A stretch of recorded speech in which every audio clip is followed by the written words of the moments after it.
And if you read history spiritually, and you rise above the natural cycles, because natural cycles, you see these empires being built and crumbling down, and one after another, and it's always the same.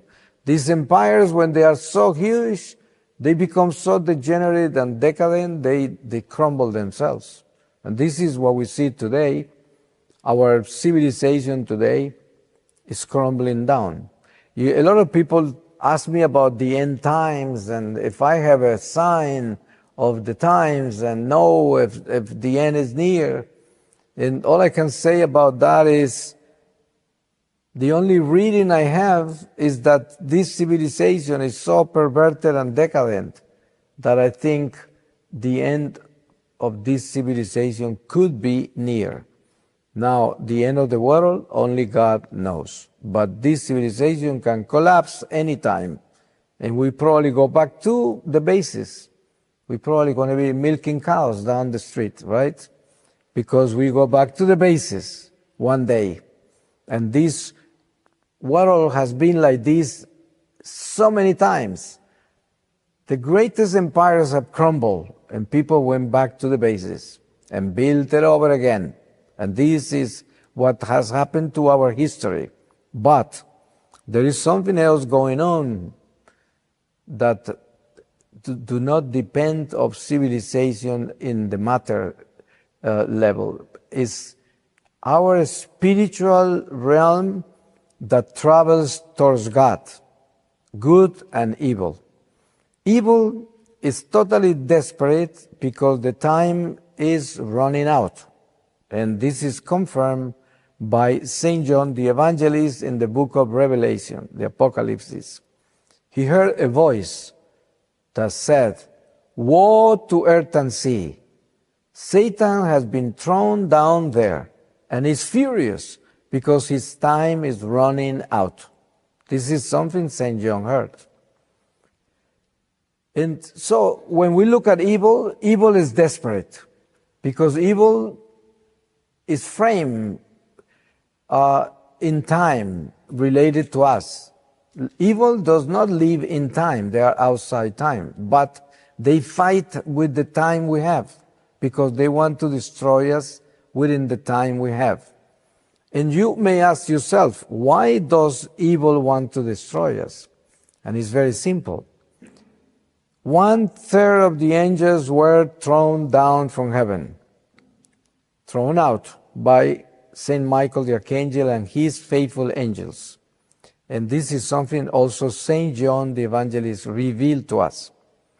So these angels can never go back to the grace they lost. They can never go back to paradise, to heaven. But we do. So for them, it's the greatest nightmare that inferior creatures like ours can make it back to where they were and occupy their spaces, their places in heaven. So imagine the hatred they have for us, the envy, the jealousy, all of that flirts in them. It's just boiling, and it's a fire that wants to consume us. And it's permanent because our time is very short.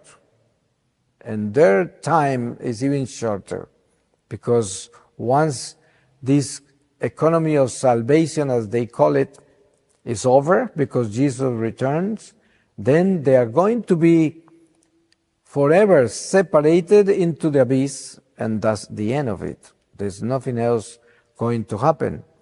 So we are only awaiting one thing, and it is the returning of Jesus. There are many strange theologies roaming around our Catholicism today.